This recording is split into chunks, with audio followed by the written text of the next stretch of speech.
ये देख रहे हो, ये है इंडिया का सबसे फास्टेस्ट स्कूटर।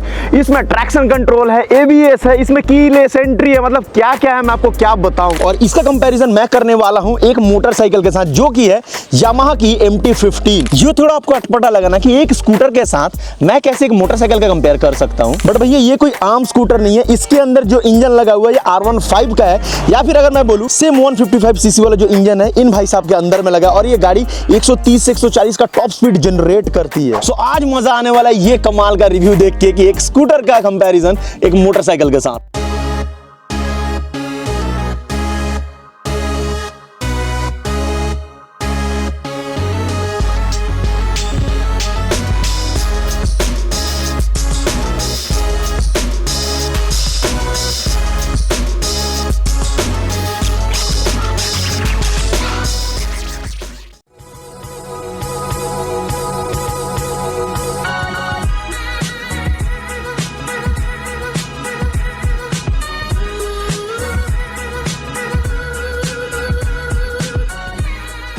इन दोनों को कंपेयर करने का मेरा सिर्फ और सिर्फ एक ही रीजन था, वो कि ये दोनों सेम इंजन शेयर करता है, 155 सीसी का, 155 सीसी का। इन दोनों में सेम वही इंजन है जो R15 में है, VVA वाला इंजन। तो इसीलिए मैं देखना चाहता था कि क्या इसे जो चलाने के बाद जो फील आता है क्या सेम फील इसमें आता है। प्लस बहुतों के माइंड में ये होगा ना कि चलो दोनों का तो इंजन सेम है, पावर सेम है, सो क्या गियर वाला बाइक लूँ या गियरलेस वाला लूँ। अब इन दोनों गाड़ियों में से एक ड्रैग रेस करूंगा, बट दुखद बात यह है कि मेरे पास हेलमेट है सिर्फ एक, नितिन के पास एक भी हेलमेट है नहीं। सो इन दोनों का ड्रैग रेस करूंगा मैं अकेले ही, साइमल्टेनियसली एक एक करके मतलब चलाऊंगा, मैं चला के देखूंगा कि कौन सी बाइक वो जो पेड़ आपको जो सामने दिख रहा है ना वहां पे जल्दी क्विकेस्ट पहुंचती है, क्या यामाहा की एरोक्स 155 या कि हमारी MT-155। चलो जी, यहाँ से जो पेड़ का जो डिस्टेंस जो देख के लग रहा है कि 200 फीट दूर पे होगा। अब मुझे टेस्ट करना है कि मैं कितना जल्दी पहुंच सकता हूँ। 3, 2, 1।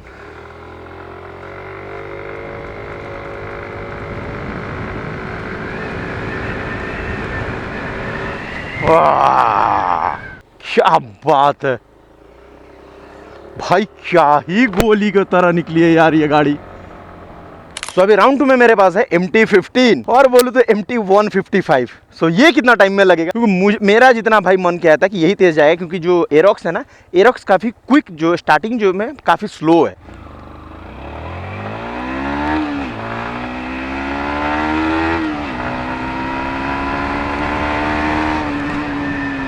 ओ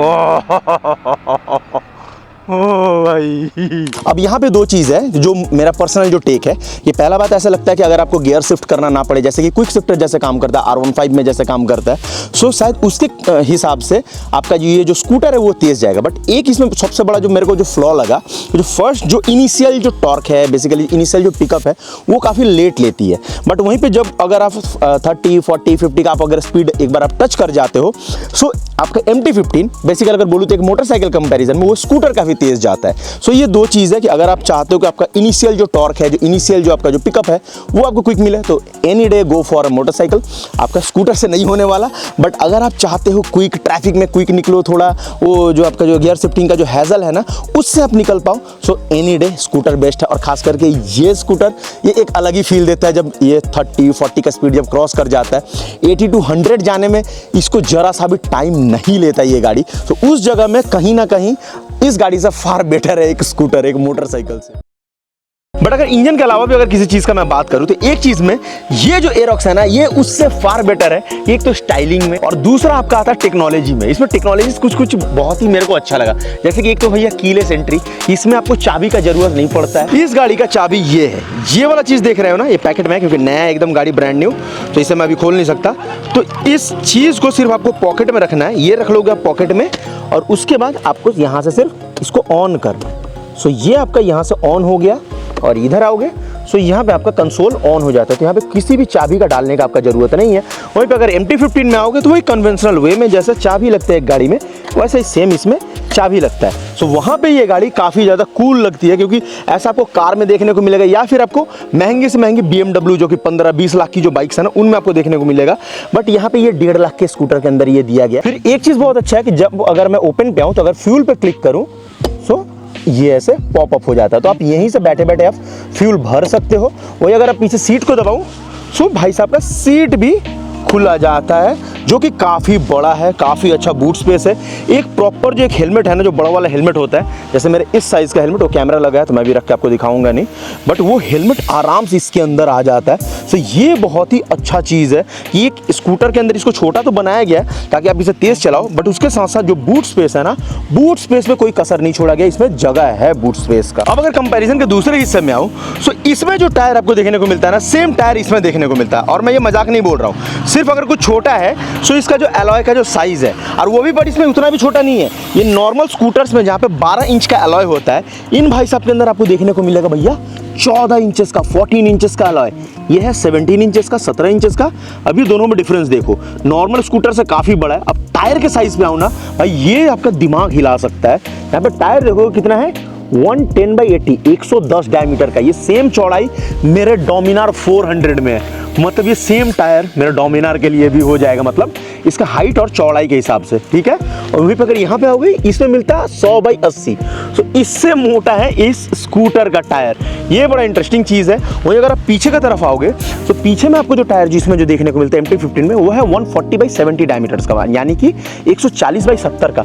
बट वहीं पर आप अगर एरोक्स में आओगे तो यहाँ भी आपका दिमाग हिल जाएगा, क्योंकि इन भाई साहब में भी आपको देखने को मिलता है 140/70 का टायर। भाई MT-15 जितना ही ये वाइड है, और मेरा डोमिनार से सिर्फ 10 डायमीटर कम है ये।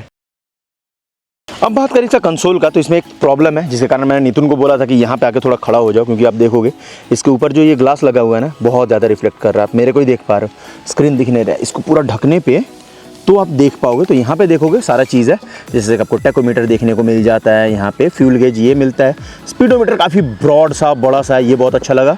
यहाँ पे आपको ओडोमीटर मिलता है, तो ये भी ट्रिप चल रहा है। और इसको चेंज पता है कैसे करोगे, इसका एक डेडिकेटेड बड़ा सही बटन दिया गया है। अभी पीछे आओगे जहाँ पे पासिंग लाइट जो होता है, उसका ये बटन है, इसको पुश करोगे तो ये मेन्यू चेंज करता है।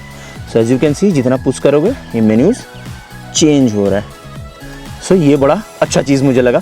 इवन आपका जो टर्न बाय टर्न जो इंडिकेटर्स है, लेफ्ट का इधर मिलता है, राइट का इधर मिलता है, ABS का यहाँ पे आपको आइकन मिलता है, TCS का यानी कि traction control system, as you can see यहाँ पे भी है। प्लस घड़ी ये काफ़ी ब्रॉड सा बड़ा सा ये घड़ी आपको यहाँ पे देखने को मिलता है, तो ये काफ़ी कूल सा है। छोटा सा स्क्रीन है बट काफ़ी कूल है। एक थोड़ा ब्लू सा लाइट जल रहा है, इन्वर्टेड ये कलर है। सो रात का टाइम काफ़ी अच्छा दिखेगा, दिन में भी बहुत अच्छा दिखता है। बट इसके साथ जो सबसे बड़ा इशू है कि ये ग्लास नहीं रहता ना, ऐसा थोड़ा अलग करना चाहिए, क्योंकि ये दिन में थोड़ा प्रॉब्लम हो रहा है। वहीं पे अगर आप मैं MT-15 में लाके आपको दिखाऊं, सो यहाँ पे सेम वैसा ही है, जो इसमें कोई चेंजेस नहीं है। इसका मैंने डेडिकेटेड रिव्यू बना के रखा है ऑलरेडी। सो ये काफ़ी अच्छा ही है, इन्वर्टेड सा ये दिखता है। प्लस इसके ऊपर का जो कांच है ये उतना शाइनी नहीं है, तो ये बहुत अच्छा दिखता है। तो यहाँ पे भी सेम चीज़ है, टैकोमीटर आपको यहाँ मिलता है, स्पीडोमीटर आपको यहाँ देखने को मिलता है, फ्यूल गेज ये आपको ओडोमीटर यहाँ मिलता है। प्लस आपको TCS का इधर साइन आपको देखने को मिल जाता है। इंडिकेटर का सिर्फ एक ही साइड मिलता है यहाँ पे साइड में। प्लस ये हाई बीम का, ये ABS का लाइट, और ये जो मोड जो बटन्स है यहाँ पे आपको डेडिकेटेड 2 बटन देखने को मिलता है। अगर लाइट का बात करूँ तो इन सभी में आपको LED का सेटअप देखने को मिलता है। ये कन्वेंशनल जैसा पहले आता था वही है, ये आपको पता ही होगा। LED का आपको सेटअप मिलता है, LED प्रोजेक्टर लैंप का, और ये आपका DRLs देखने को मिलता है। वहीं अगर इन भाई साहब में आप आओगे तो ये काफ़ी इंटरेस्टिंग सा है। आपने अगर यामाहा का R3 देखा है तो ये D2 R3 जैसा ही दिखता है, और रात को जब आता है तो भाई बड़ा ही तगड़ा लगता है। खासकर इसका जो DRL है, अगर मैं आपको DRL दिखाऊँ, एज यू कैन सी, ये देखो ये DRL यहाँ पे कट मिलता है, प्लस ये DRL। सो ये बहुत कूल लगता है। अगर अंधेरा रहता तो मैं आपको दिखा पाता, तो इसका DRL काफ़ी ज़्यादा कूल लगता है। वहीं अगर आप साइड में आओगे तो यहाँ पे देखोगे इसका इंडिकेटर ये नीचे की तरफ है, यहाँ पे कोई बाहर से निकला नहीं है, बॉडी में पूरा एम्बेड करा हुआ है। आपको ऐसा साइड से कहीं दिखेगा नहीं कि इसका इंडिकेटर किधर है। बट जैसे आप इधर जाओगे, अब दूर से जब चलेगा, अगर मैं इसमें डेडिकेटेड आपको हज़ार्ड का बटन भी देखने को मिलता है। इसको मैंने ऑन कर दिया, इसका हज़ार्ड फ्लैशर चलने लगा। सो अगर मैं आपको दूर ले जाके दिखाऊँ, दे यू कैन सी कि हज़ार्ड फ्लैशर्स इसका जल रहा है। तो थोड़ा सा है कि हाँ दिखता नहीं है, सामने से तो नहीं दिखता है, दूर से देखना पड़ेगा, बट अच्छा ही दिखेगा। आप क्या बोलते हो, आप कमेंट करके बता सकते हो। मुझे उतना ज़्यादा कन्विंसिंग नहीं लगा कि ये काफ़ी अच्छे तरीके से दूर से दिख जाएगा। दिन में देखना थोड़ा मुश्किल है, सामने का जिस तरीके से डाला गया। बट पीछे वाला नॉर्मल जैसे होता है हमेशा से, जो बल्ब वाले जो इंडिकेटर्स होते हैं ना, वो ऐसे ही इसमें डाला गया है। बट ये भी मेरे को बड़ा अजीब लगा कि इसमें बल्ब वाला क्यों दिया गया। इतना खर्च करके इस गाड़ी के पीछे यहाँ पे कंपनी ने बेड़ा गर्क कर दिया। इसमें बल्ब इंडिकेटर्स डाल दिए। इस स्कूटर को दूसरे स्कूटर से खास क्या बनाता है? पहला बात तो एक स्टाइलिंग, जो कि दूसरे स्कूटर से काफ़ी ज़्यादा अलग मिलेगा, ये पूरा स्पोर्टी है। उसके साथ इसमें आपको बीच में स्पेस नहीं मिलता, जैसे नॉर्मल जो जितने भी सारे स्कूटर्स हैं ना, आप देखोगे बीच में स्पेस है, इसमें वो चीज़ एकदम नहीं रखा गया, क्योंकि इसका टैंक भी सामने की तरफ है। प्लस इसे स्पोर्टी बनाया गया, तो ये आप माल ढोने के लिए आप तो यूज़ करोगे नहीं, तो इसलिए बनाया भी नहीं गया। और प्लस एक चीज़ पर आपका ध्यान जाएगा कि इसका रेडिएटर है। दूसरे स्कूटर्स में रेडिएटर नहीं होता है, बट हाँ इसमें रेडिएटर है, वो भी बड़ा सा रेडिएटर है। आप इसका आकार देखोगे आपको समझ में आएगा कितना बड़ा ये रेडिएटर ये दिया हुआ है। वो अगर सेम इधर आओगे सो यहाँ पर भी वैसा ही कुछ है, यहाँ भी एक बड़ा सा रेडिएटर आपको देखने को मिलता है, क्योंकि ये दोनों सेम इंजन है और ऑलमोस्ट सेम पावर जनरेट करते हैं। जैसे अगर पावर का बात करूँ तो वो जनरेट करता है 18 ब्रेक हॉर्स पावर BHP, वहीं पे ये भाई साहब जनरेट करते हैं 15 ब्रेक हॉर्स पावर यानी कि 15 BHP, यानी कि ऑलमोस्ट सेम। और कोई भी दूसरा स्कूटर इतना तो जनरेट नहीं करता। और हाँ ये भी चीज़ है कि ये 155 सीसी का है, दूसरे जितने भी सारे स्कूटर्स होते हैं 110 125 सीसी के, तो ये उनसे काफ़ी ज़्यादा हायर लेवल पे है। सो ऑब्वियस सा बात है ये पावर ज़्यादा जनरेट करेगा ही। बट एक चीज़ है कि पावर जनरेट करने के साथ साथ इसमें जो माइलेज है काफ़ी डिसेंट माइलेज देखने को मिलता है। कोई क्लेम करता है 45 का, कोई क्लेम करता है 40 का, बट यूज़र्स हैं, मेरे दोस्त के पास है तो वो बताता है कि 38 35 इतना मिल जाता है। सो इसमें सच्चाई क्या है कि सच बताऊं तो मैं भी बिलीव नहीं कर पा रहा हूँ कि ये 40 का माइलेज ये गाड़ी दे सकता है। अगर कोई आप में से कोई यूज़र है तो आप मुझे कमेंट करके बता सकते हो। और जब भी आप लेने जाओ तो एक बार अच्छे से छानबीन करके जाना, क्योंकि मेरे को थोड़ा इस पर डाउट हो रहा है कि ये 40-45 का माइलेज दे सकता है। वहीं पर अगर इन पे आओगे तो ये ट्राइड एंड टेस्टेड है कि ये भैया आराम से 45 का माइलेज देते हैं। इवन बहुत सारे केसेस में अबव 50 का भी माइलेज मिलता है, जो लोग काफ़ी अच्छे से चलाते हैं, क्लच कम यूज़ करते हैं। सो अगर माइलेज के लिए आप देख रहे हो कि पावर चाहिए, सब कुछ चाहिए, 50 का माइलेज चाहिए, सो MT-15 आप आंख बंद करके ले सकते हो। बट अगर वही उसी के आजू बाजू आप रहना चाहते हो, आपको गियर शिफ्टिंग पसंद नहीं है, सो आप एनी डे यामाहा का एरोक्स आप ले सकते हो। अब आपको दिखाता हूँ दोनों का सीट पोस्चर कैसा है, कितना कंफर्टेबल है यार, कितना नहीं है वो चीज़। तो यहाँ पे पहले हम लोग स्टार्ट करें MT-15 पे। सो नितिन को मैंने बिठाया है, एक बार पैर को ऊपर रखो, फुट पैक पे रखो। सो यहाँ पे एक चीज़ पे आप ध्यान दोगे कि ये सामने पूरा एकदम सीधा है, मतलब इसका पीठ है ना, कमर है, कमर पूरा सीधा है, बट इसका हैंडल क्योंकि इतना नीचे है जिसके कारण क्या हो रहा है, हाफ से ऐसे आर्क बन रहा है। सो ये बैक में इशू होना बहुत ईजी है इस गाड़ी के ऊपर, कमर में आपको चोट लगेगा। और दूसरा कि इसका पैर अजीब तरीके से ही अग्रेसिव है, ऐसा अग्रेसिव नहीं होना चाहिए था। अगर आपका मान लो कमर ये सीधा है ना, तो ये थोड़ा और बाहर की तरफ ये होना चाहिए था फुटपैक, बट ये फुटपैक बाहर की तरफ नहीं और अंदर है, जिसके कारण आपका घुटने में भी बहुत ज़्यादा प्रेशर होगा, तो आपके नी में पेन बढ़ जाएगा। तो ये गाड़ी लॉन्ग राइड के लिए अगर आप सोच रहे हो ना, लेना चाहते हो, तो ये एकदम मत लेना, क्योंकि ये उतना कंफर्टेबल नहीं है। ये नॉर्मल सिटीज़ वुटीज़ में चलाने के लिए बेटर है। अगर लॉन्ग टर्म आप सोच रहे हो, देखो लोग KTM RC वारसी लेके भी राइड कर रहे हैं, बट वो प्रैक्टिकल नहीं है। आप अगर चाहते हो लॉन्ग टर्म, लाइक आपका गाड़ी चलाना चाहते हो 6-7 साल 8 साल 10 साल, आप नहीं चाहते हो कि आपके बैक वैक में प्रॉब्लम हो, तो अवॉइड करना इसको। सिटीज़ में चला रहे हो तब तक ठीक है, लॉन्ग राइड करने के लिए सोच रहे हो तो मत लेना। वहीं पे अगर आपका एरोक्स के ऊपर आऊँ तो एरोक्स के ऊपर भी सेम वही चीज़ है जो इसके साथ है। अब क्योंकि देखो इसका मैं थोड़ा समझ सकता हूँ, क्योंकि इसे बनाया गया है ये तेज़ चलाने के लिए, बट यहाँ इसके साथ भी सेम इशू है। इसका फुट का जो पोजीशनिंग है ये बहुत अच्छा लगा मुझे, ये पूरा एकदम आर्क बन रहा है, प्रॉपर वाला L बन रहा है 90 डिग्री, ये बहुत अच्छा है। बट ये सेम प्रॉब्लम बैक के साथ होता है। ये देखोगे जहाँ पे बैक इसका ये हिस्सा सीधा है, बट पीठ के पास जाके ऐसा मुड़ जाता है, क्योंकि इसका हैंडल सामने की तरफ है। सो ये सेम आपका बैक का प्रॉब्लम होना बहुत नॉर्मल है। प्लस ये देखो ये सीट इतना ज़्यादा इसे ऐसे बनाया गया है ना ढलान की तरफ, ये नीचे की तरफ जा रहा है। ये थोड़ा और फ्लैट अगर होता तो ज़्यादा कंफर्टेबल होता। तुमको कैसा लग रहा है ये? मेरे को तो अच्छा ही लग रहा है, लेकिन थोड़ा सा प्रॉब्लम हो रहा है, नीचे की तरफ तुम आ रहे हो, नीचे का। हाँ ये सबसे बड़ा इशू है। वहीं अगर आप पीछे की तरफ भी बैठोगे ना, कोई अगर पीछे की तरफ बैठता है, चलो यहाँ पे मैं ही बैठ के दिखा देता हूँ। सो ये पीछे की तरफ बैठने पे ना, ये देखो मैं ऑटोमेटिक, मैंने कुछ नहीं किया, मैं इसकी तरफ मैं झुक चुका हूँ। तो आप अगर अपनी गर्लफ्रेंड को घुमा रहे हो तो आपको मज़ा बहुत आने वाला है, बट इन रियलिटी ये प्रैक्टिकल नहीं है। देखो मैं कुछ नहीं मैंने करा है, मैं सीधे इसके बॉडी के ऊपर चला गया हूँ। और अब समझ के देख लो कि ये तो ऑलरेडी आगे जा रहा है, अगर मैं इसके बॉडी के ऊपर अगर गया तो इसके साथ क्या इशू होगा, ये और कितना आगे जाएगा। सो ये आपके बैक के ऊपर ये दोनों गाड़ी में प्रॉब्लम होगा। सो अगर आप लॉन्ग राइड सोच रहे हो, लंबा चलाना सोच रहे हो, आपका अगर काम है कि नहीं भैया मुझे चलाना है एक दिन में 30 किलोमीटर 40 किलोमीटर 50 किलोमीटर, सो ये गलती मत करना। ये दोनों में से कोई भी गाड़ी आपके लिए नहीं है, बाकी आपका चॉइस। ये सीटिंग पोस्चर का एक और मेजर इशू नितिन ने अभी मेरे को एक्सप्लेन किया कि क्या हो सकता है। नितिन का कहना है कि ऐसे आप सामने की तरफ तो आप झुक रहे हो, तो अगर आप मान लो आपने सडन ब्रेकिंग करा, चाहे स्पीड ब्रेकर आया, चाहे कोई सामने आया, सो आपका तो पूरा जो वजन आपके तो घुटने पे ही रहेगा, क्योंकि बॉडी तो आपका ऐसे ही नहीं टिक रहा है। सो आपने अगर इमरजेंसी ब्रेकिंग करा, सो आप पूरा गाड़ी की तरफ आप निकल जाओगे। जैसे मोटरसाइकिल में क्या होता है कि आप रुकोगे, बट इसके साथ क्या होगा कि आप पूरे गाड़ी के ऊपर आओगे। क्योंकि देखो मोटरसाइकिल वाला चीज आपको मैं अगर दिखाऊं तो यहाँ पे क्या होता है, ये कमर नीचे रहता है, पेट यहाँ पे आएगा, बट इसका ऑलरेडी जो कमर है, कमर ऑलमोस्ट हैंडल के हाइट का है। सो आप जाओगे कहाँ, तो आपका आधा धड़ है, जो मेन जो आपका सेंटर ऑफ ग्रेविटी है, देखो ऊपर की तरफ निकलेगा। देखो ये सामने आया तो यहाँ पे इतना जगह खाली हो गया। सो ये बड़ा रिस्की एक चीज़ है कि आप ऐसे गिर सकते हो। सो ये मेरा पॉइंट है। पता नहीं इसमें दूसरे लोग इसको किस तरीके से लेंगे, यार नहीं ऐसा नहीं होता। मैं राइड करता हूँ तो उस पर्सपेक्टिव से मैंने आपको समझाने की कोशिश किया कि ऐसा हो सकता है, किसी के साथ ऐसा ना ही हो भाई, शिव जी करे ना हो, ज़्यादा ही अच्छा है।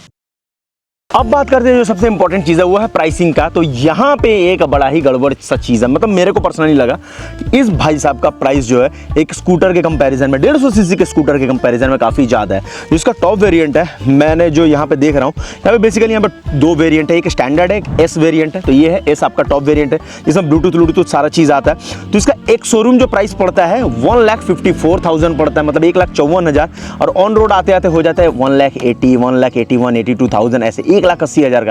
यहाँ पे डोमिनार 250 आ जाएगा, आपको मिल जाएगा, आपको ये भाई साहब मिल जाएंगे, और भी न जाने क्या क्या आपको ऑप्शन देखने को मिल जाता है। तो आप एक स्कूटर के लिए आपके 2.25 लाख रुपया डालना चाहोगे, ये आपका पर्सनल टेक है, इस पर मैं कोई कमेंट नहीं करूँगा। वहीं पर अगर इन भाई साहब के आप तरफ आओगे तो इनमें भी आपको टोटल 3 वेरिएंट देखने को मिलता है, स्टैंडर्ड, डीलक्स, मोटो जीपी एडिशन। तो मोटो जीपी एडिशन का मैंने रिव्यू करा था, आप वो रिव्यू आप चेक कर लेना, आपको पूरा डिटेल रिव्यू मिल जाएगा। बट अगर प्राइसिंग का बात करूँ तो ये स्टैंडर्ड जो वेरिएंट ये मिल जाता है एक शोरूम 1,64,000, यानी 1,64,000 रुपये। तो इनसे 10,000 रुपये थोड़ा ज़्यादा, बाकी अब आरटीओ का जो टैक्सेस है वो लेके लगभग 2 लाख के लपेटे में चला जाता है। सो उतना मैं देना चाहूँगा एक मोटरसाइकिल के लिए, बट स्कूटर के लिए देना चाहूँगा कि नहीं, ये आपका टेक है। जो खरीदने वाला है ये वही उस चीज़ को डिसाइड कर सकता है कि वो क्या चाहता है। सो भैया that's it for today. I hope मैंने आपके सारे क्वेश्चंस का आंसर कर दिया। अगर कोई कुछ आपके माइंड में है, अगर मान लो मैंने कुछ अगर कवर नहीं करा, आप मुझे कमेंट कर सकते हो, मैं वो कवर कर दूंगा।